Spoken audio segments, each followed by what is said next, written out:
Hey guys, so if you're like me and film things on your own, you probably know that setting up your own shot is kind of hard sometimes. Sometimes you can't predict very well where you're going to be standing in the shot. Sometimes you do your thing and then your shot's a little too low, or it's too high, or maybe your shot's just not quite centered or exactly how you want it. Either way, it's a little frustrating when you go back and look at it. So simply put, here's what I want to do.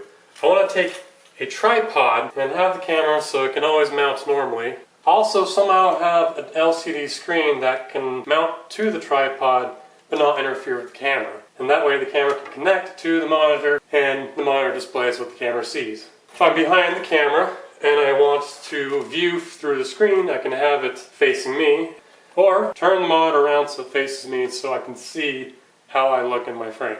Keep in mind I'm definitely not using this tripod, but the tripod that the camera I'm looking at right now is on. Definitely not using this giant brick. This thing is like 15 years old.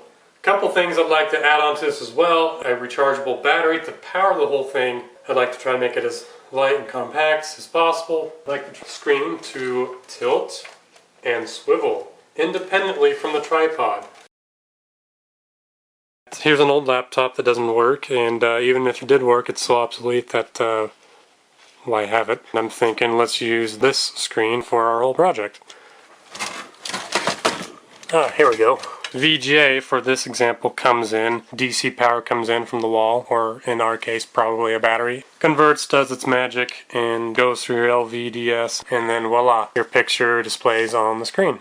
Here is a 50-inch TV. It had a remote accidentally thrown at it, and yep. From that, I pulled these two speakers. The little LCD controller board that I have can support built-in speakers, so yes, these are huge, but they sound really good. Well, hi Bob, this is my little son Oscar, and here's my tripod. For whatever reason, completely unknown to me, there's a little bolt that goes right there. What I'm going to do is take the plate and cut it so it's the same width as this, and then drill a hole in the corner that matches up the corresponding hole there. So grinder with a cutoff wheel.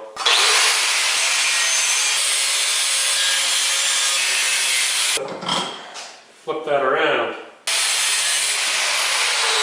Now let's touch up these rough edges.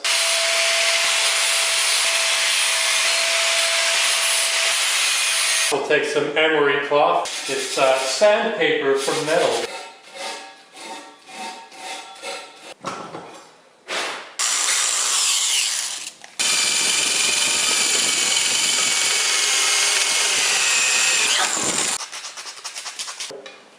And in this direction it's kind of flimsy. Yeah, that should do it. This cross member happens to be the exact length I need.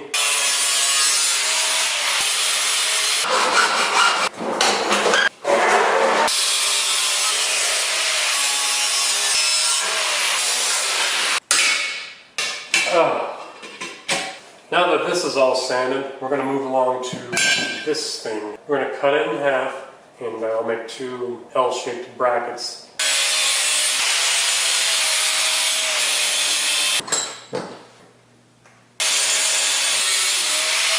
One, two, and here's the third piece. That's the one we're looking at. Basically just holding it where I want it and tracing with a pencil. Put it up next to this like so, and there is one side of your bracket. Stick it in the good old vise. Keep in mind I'm not drilling through the entire tube, just one side of it.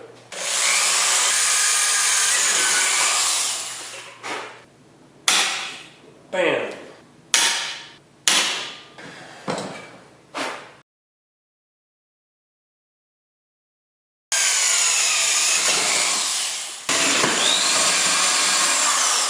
Inch and a half wide. Gee, I guess that'd be 3/4 of an inch.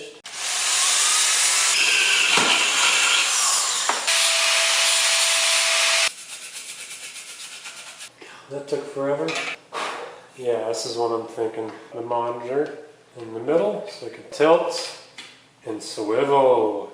If you have too long of a bolt and you're too cheap to go buy a smaller bolt, you can always measure the excess, start to undo, cut them by scans or checking unusual neck readings. Place said bolt in a vise, mark it, and cut off the excess. You got to try to round that off a bit, but not mangle up the threads too much. You still want to get your nut back on there. So, bolt, washer, screen bracket, pivot washer, stick that on. Another washer with a nut. Put it all together. Yeah, that seems pretty good. This is a lid to a server. It will eventually become the frame that wraps around the screen. So first thing, since this is going to be the very bottom, I want to figure out that thickness. We're looking at 5/16 of an inch. We'll mark that here.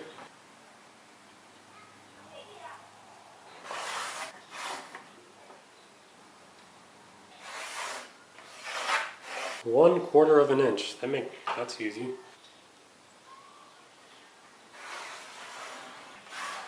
I do intend on having the screen butt up against the folded up part on both sides. So essentially this whole thing it cuts out. Measuring this lengthwise, we find it's a 14 inches and 1/8. Just cut that in half, that's 7 1/16. That's how much we'll measure from each side.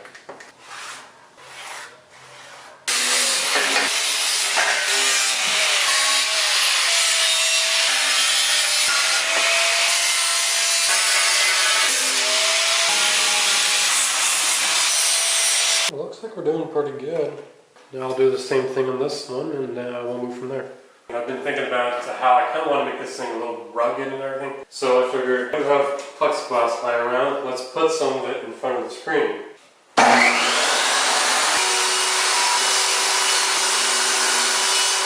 So that's the exact same size as the LCD panel. All it really does is just make the screen mount onto the brackets a little higher, and that's fine. But where exactly am I supposed to drill the holes? I've been thinking about that, I finally figured it out. Here's the little original bracket with the laptop hinge in there. The problem is the hinge is in the way, so it has to come off. Now I'm carefully putting the little brackets back on. A little bit of pressure on both this and the screen, just to make sure they're down firmly. Trace. So now I've got a little line there. I removed the bracket from the screen, and this whole bracket lines up with the line we just drew. Keep that in mind, that's very important. It lines up with the line. And yes, using vice grips and having it lined up with the line, give it a good clamping. Now we have a template to drill our two holes. Well, it's looking pretty good. Both sides seem to fit pretty well. So we're going to grind it all flat, so it's just one small flat piece of metal. But it doesn't spark when you grind it. It tends to gum up the grinder wheel. Because it gums it up, it's making it pretty hard to actually grind it. And now it fits snugly against the side frame there. This little part there is flush against the side here, therefore this little bit hangs over. Since it does that, I need a little space between the glass and this little lip here on this thing for the plastic border to fit underneath. This makes it a little challenging because the outside part of the border has a tiny little lip on it, making it like twice the thickness as the inside border. And it's the inside border thickness that I need to know. So, you flip it. Now the inside border is on the outside of the screen. There's two lips on each side of this little thing. The one that's a little lower, I've decided is going to be on the outside. So I hold it up there. And I found that the speaker, the magnet wants to attract to the steel plate, the table saw. It actually holds that right in place and keeps it from falling off the edge. Now I take a vice grip, it barely reaches. Now I can remove the border.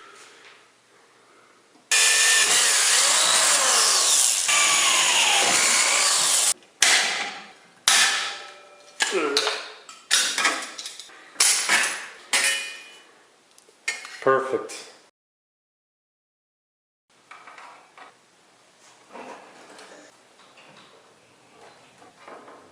What I've done is trace this inner cardboard ring, which is the rounded line you see there, and then the octagonal line is the outer bracket of the speaker.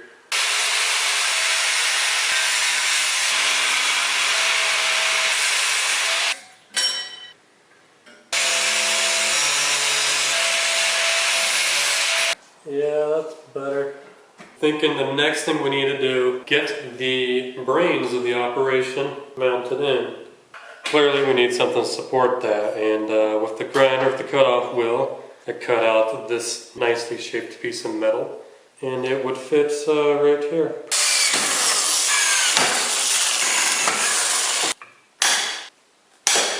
I cut out a notch for the speaker, so it goes like that, and then cut out an even bigger notch just so that there's not a piece of metal like coming pretty close to the magnet. You fit it together. Set the piece of angle on top. Now I'll just pop this angle on. That reads 2 3/8.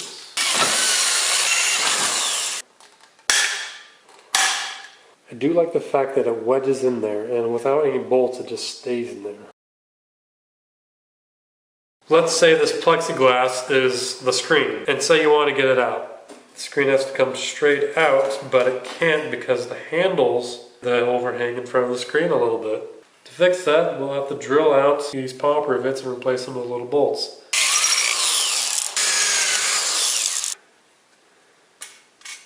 I guess while we're at it, let's put the speaker in and drill holes for the speakers.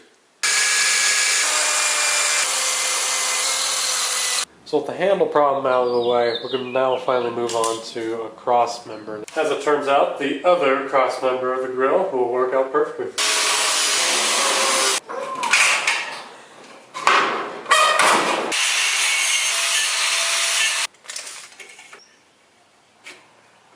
Yeah, there's a big spider inside the tube.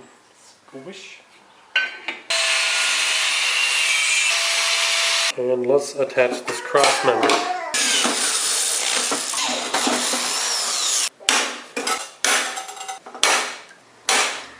That remained pretty square, as did that one. So basically we need to fill in this gap here, but allow space for the buttons as well as the controller board. So if I attach the end of this onto there, then that's a couple less holes I need to tap out. And obviously we need to cut off a few things, so let's do that. 2 7/16. Mark the same distance I measured on the brackets. Same thing on this other side. I need to carefully notch this out. Well, that seems to match up with that side like perfectly.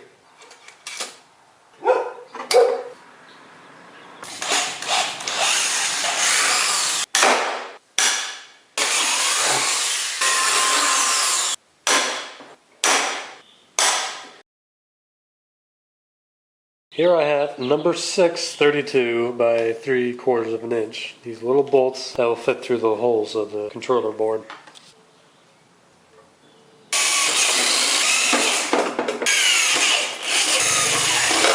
I want a little padding between the controller board and its frame. I had taken a pen and sliced up the tube into equally length pieces, but I made it to line up with the holes in the board. Well, I think I finally found a solution, and it starts by lopping off this leg to the ground. Next, I want to take this jagged edge and square it up so it's nice.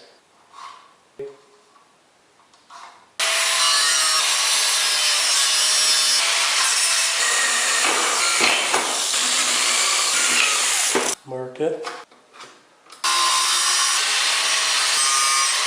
Basically what we're doing is replacing the smaller bar with the bigger one we just cut. But first I want to move this down in here.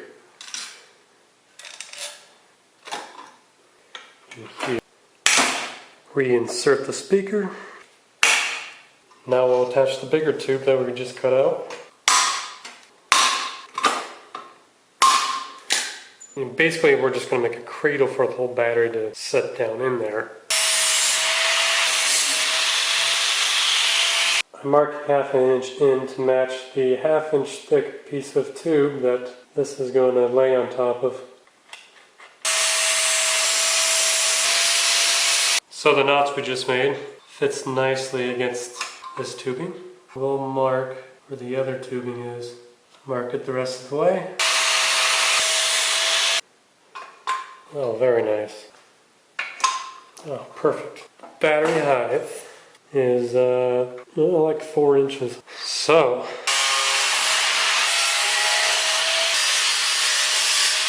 alright, here's one of the two pieces. We'll pop into this and hang down, not resting on the LCD panel, and trace it. Important in this case that the rivets go in the right way so the heads are facing in towards the battery. It's doing exactly what I want. It's just barely keeping the battery off the screen. So should you ever have the screen face down, you never have to worry about the battery pushing down on the center of it. So yeah, simply put, this goes in here. We'll center it in the whole case.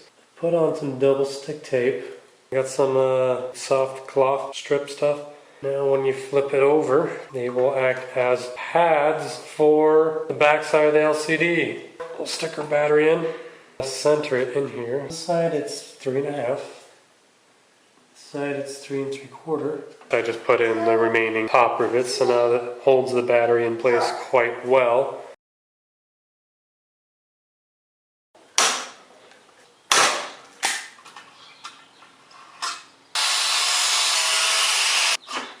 I've actually hooked up the camera to display on the screen. There you go. You can see there. I have it turned on so that I can see the actual pixel edges of the screen, because where the metal ends on the border of the screen isn't exactly where the pixels start. And the plastic border on the screen, yeah, it ends where the pixels start. So I'd like to match those up as best I can. This is an 8/32 tap. It'll make threads so that the 8/32 screws can just screw right into this. Chop it out, laddie! I never thought about that, but there isn't actually anything to hold the sides in. I guess I will have the handles.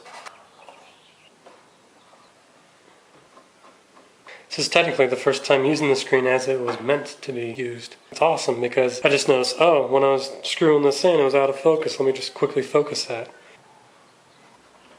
And on the underside of them, they have these little indents. And yeah, we're going to be filling those in with hot glue. We did this so that you can stick a button directly on top of the circuit board part and it will do its job. The power button's a bit tricky because it has the LED light next to it. So we're going to trim the edges off. Not too much, mind you. Still need a little bit of a lip to hold the button in there. It appears 5/16 allows this button to slide in and out quite nicely.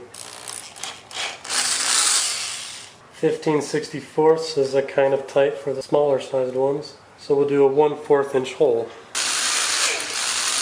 These don't line perfectly up in the center of the holes. It should be okay. You can have it, the button off center and quite a bit, and it should still work when you press it. And yeah, stick your little mechanical pencil in and mark it. Take a 9/64 bit.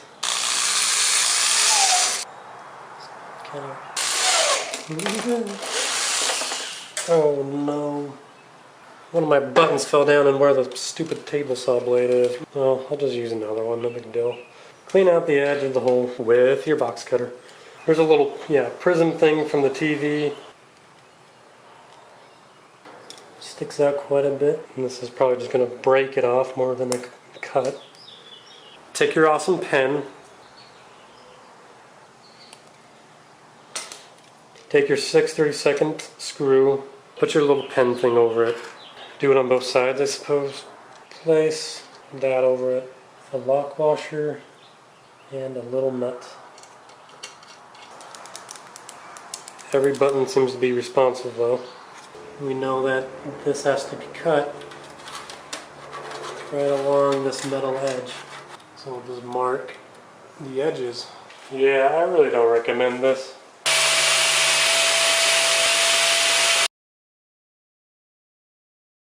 We've decided that measuring from this corner 2 3/4 inches in is the best place to drill a hole.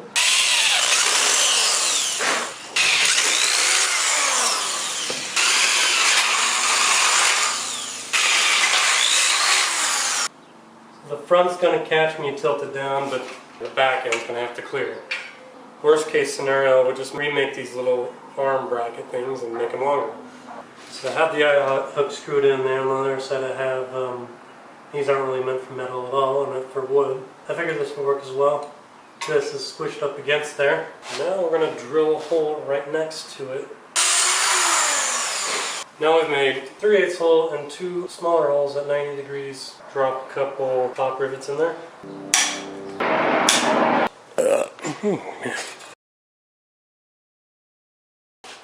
Well, I've tediously taken out all of these little tabs and stuff inside of the lid. So now, to put it on and kind of figure out where I want it to be, this one's going to be tricky.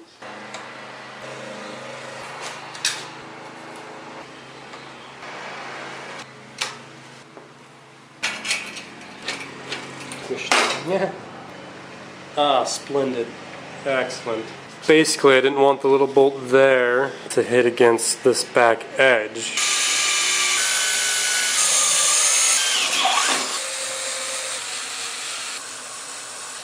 I think my battery is dead. Put the controller board back in, and then now I'm putting the back panel over it and tightening the 2 screws on either side of the board. As best I can, I'm going to trace all the individual ports.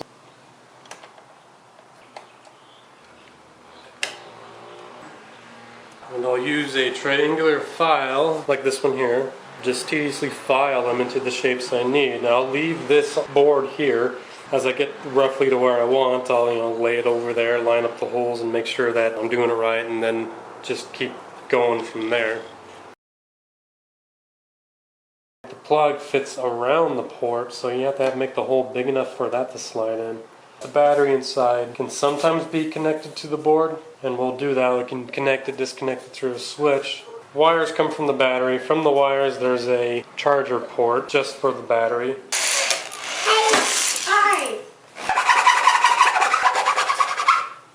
So yeah, use a file.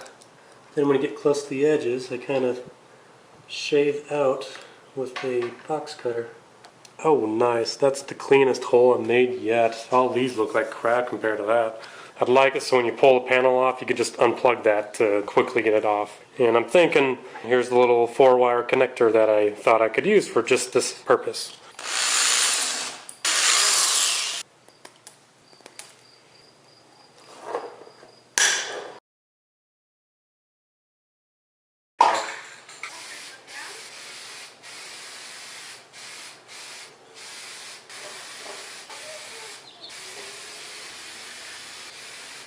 Okay, we'll probably do that like 5 more times.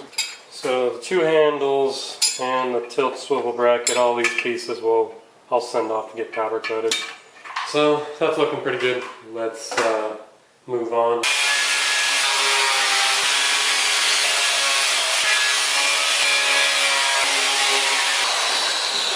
Yeah, 2 9/16.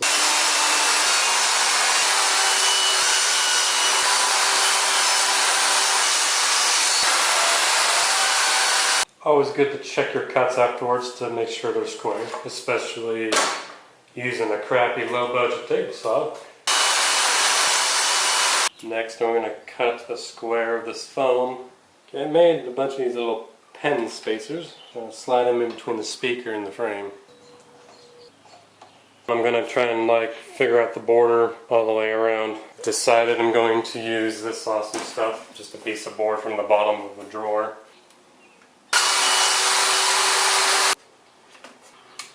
It's nice to be working with wood. For one, the pencil just makes a brilliant, nice dark mark on that. Right there is where we should drill a couple of holes.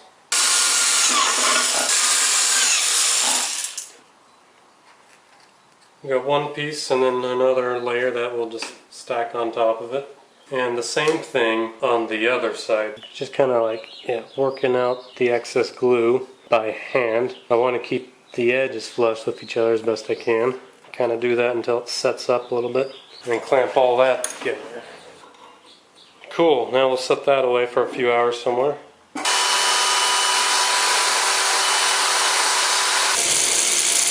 I've Put these in on each side, and it is looking great.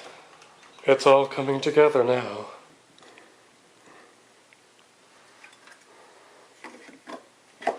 It's too short. No! No!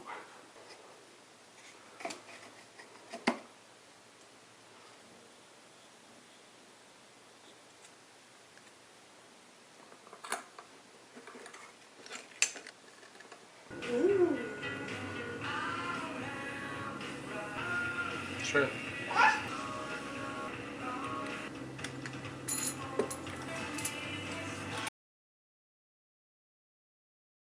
I decided that I would just show you what I did with the wiring rather than like walk you through it, because there's really not much to it, just crimping, stripping wires, stuff like that. So pretty much the positive of the battery goes through the 5 amp fuse. That's the very first thing it does. Then the power runs through the little plug here and into the center terminal of this switch. You can't really see it, but yeah, there's 3 terminals on the switch. It runs into the center one.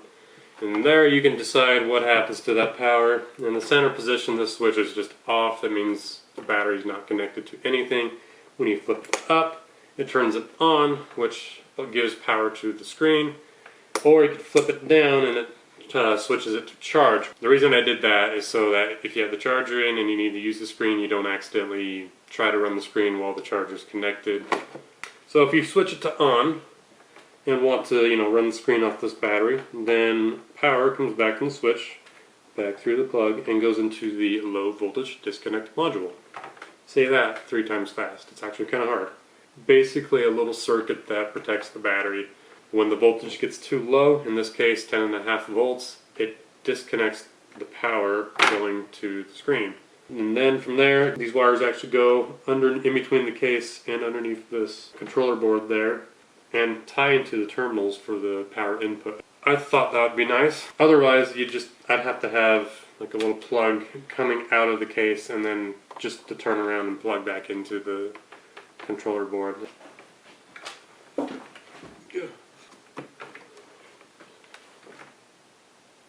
Yeah, so that basically does it. I'd like to thank you all for watching, and if there's any way you thought you could make this better, let me know in the comments. Same goes with the movie. If you think there's a better way I could have edited this or make it more interesting, let me know. Check out my other video where I try this thing out and see how it works and kind of give my own review on it. And feel free to check out my other videos as well. Thanks for watching. Have a great day.